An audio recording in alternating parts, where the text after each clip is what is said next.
going to look at doing a isometric drawing for your desk tidy today. It will look exactly like the example desk tidy that you have seen.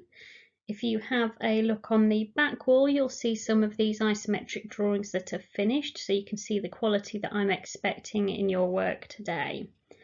You will need to go and collect a ruler, pencil, rubber, and some isometric paper from your teacher. Please pause the video while you go and collect that.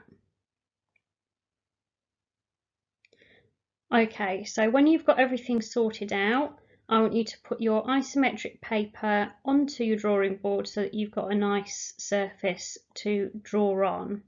Make sure that you're ready to go. We're looking at what the isometric paper is, understanding how to construct 3D images using it, and you'll be able to is to draw isometric 3D images. They look a little bit like the pictures you can see at the bottom. On the left hand side you can see that the angle that isometric paper uses is 30 degrees, and you've got your straight up lines, you know, represent the box next to them on the page.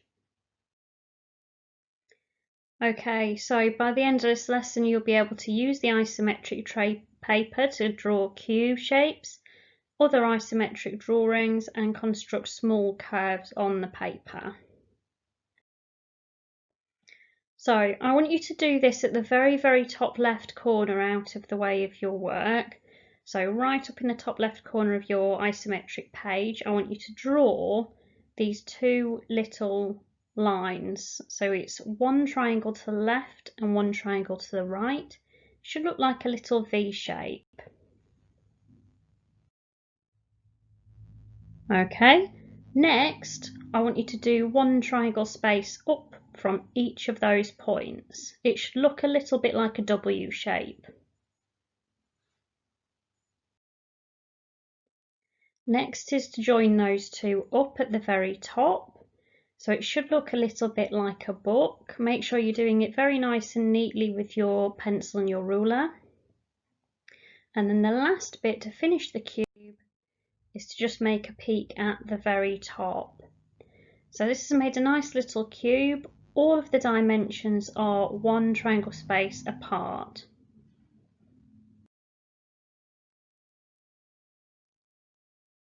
Okay, so next to it, up at the top, I want you to attempt to draw a shape that is 2 triangle spaces wide, so that's to the left, 2 triangle spaces deep, that's to the right, and 1 space height-wise.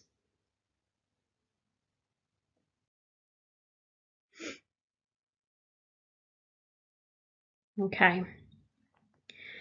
Hopefully you've managed to have a go at that, and you should have a little rectangle.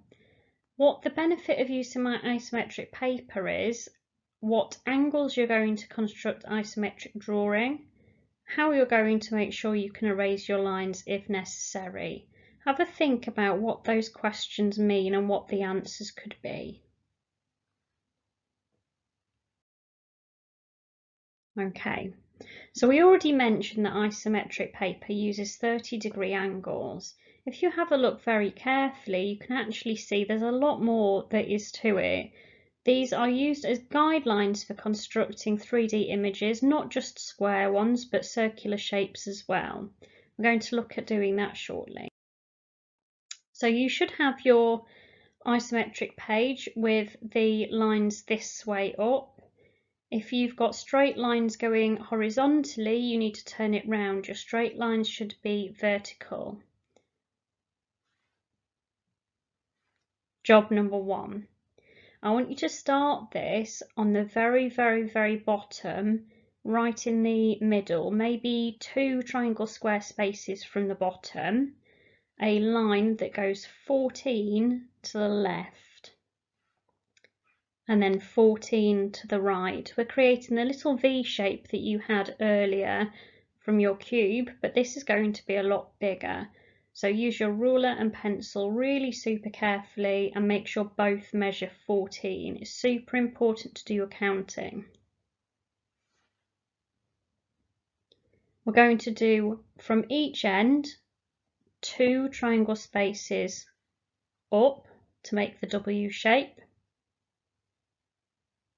and then join them together. It doesn't look much like a book, this one, because of the size for the left and the right, but imagine creating a little book on your cube. It's the same thing, join it together. Finish the shape by doing your peak of 14 up. If you want to double check that your work is correct, you should actually see the line at the bottom that goes up 2 is in line with the bit at the top here. So you see where I put the little yellow mark. Okay, so that should be directly above the space of 2 at the bottom. Okay. Next bit, we're going to start drawing the backboard, the bit that you designed on 2D Design ready to laser cut. So from the very top corner, I want you to do 10 straight up vertically. The same again from the other corner, and then we're going to do 1 back. Okay, so the other 2 bits at the top, you need to do a space of 1 triangle back as well. And then we're going to join it up at the side to make the end of the material. So that's the thickness of your acrylic. And then we're going to join it up at the top so that it's a completed 3D shape. So we've got the wooden base, we've got the 2D acrylic backboard. Now we need to add your line bent notepad holder into the middle. Okay, so the notepad holder will start with a 10 line across from the left, and you will notice if I do a little yellow mark that from the bottom here,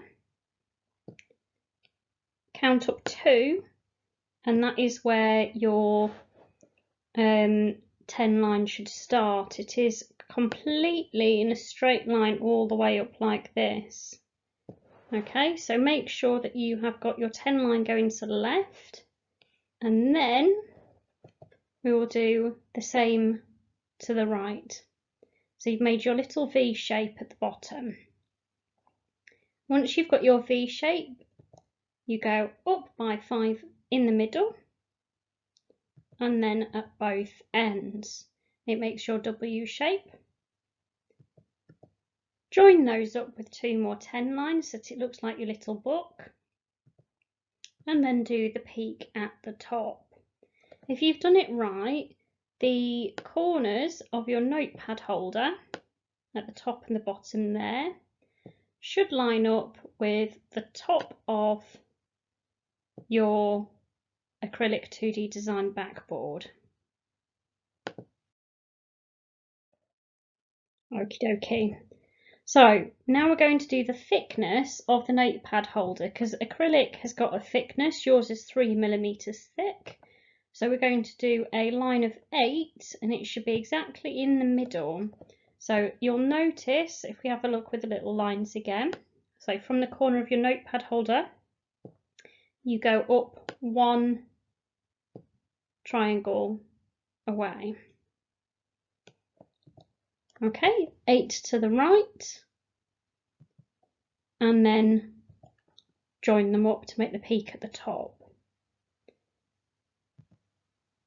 Now I want you to do a line that is 5 down from that corner. The reason it needs to be 5 down is because you need to have the actual thickness on the inside. We're basically hollowing out the shape now. So we go down by 3 and 3, and that shows you the inside of the box. So you've now got the left, the right, and the bottom of the inside box. Tricky bit now is spotting lines disappearing. You will need your rubber and you'll need to be really careful that you don't rip your paper, please. So we're going to look at disappearing the lines that overlap that we don't actually want. So if you look on the left hand side, I'll go back. Oh, it's not letting me go back. On the left hand side, this line here has been rubbed out. And then we need to rub out the one on the right hand side. So this one here has been rubbed out. And that way your work doesn't look like it's got lines in the middle of it. It actually looks 3D. You need to just rub out this little top bit here so that you've got the thickness of your notepad holder without it actually having a cut in it. And it should look like that. So double check all the lines that you've got the right ones. Pause the video, do a hunt around, make sure it's all okay. Okay. Now, what you've done so far for me is create a variety of squares and rectangular shapes in isometric. So we're going to look at curved shapes. So I want you at the very bottom of your wooden base to mark out 2 triangles to the left and 2 to the right at the top and the bottom of the thickness of the material. Now that is one of the corners that you rounded using the belt sander to make it curved. What you're going to do is draw a little curve joining those 2 dots up at the top and the bottom. And then we're going to do the curve that you sanded on the belt sander on the left hand side, but this time, because we're only seeing part of that corner, you need to put these 3 lines in here. Again, it's 2 triangle depth away from the corner. Draw a little curve at the bottom, like that, so it looks a bit like a backwards B shape, and join them up where they stick out at the end. Now obviously that looks messy, so we've got rubbing out to do again. Make sure that you've got your rubber and that you're doing this nice and carefully. So get rid of the lines that you marked out. And then can you see at the bottom, it's starting to disappear the straight lines. Okay, so we're just left with a curve. Now look at the corner on the left. You'll see the lines starting to disappear so that we're only left with the curve. Now that is your completed design. So what I want you to do is have a go just on the side where you've got some extra space away from your drawing.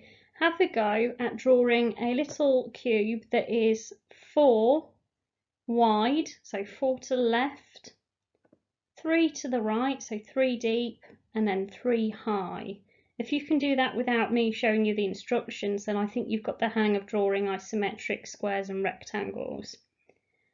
Okay, you need to take a photograph of your work and upload it to OneNote to self-assess, and then you need to move on to the second instructions on how to do your colouring in and stuff.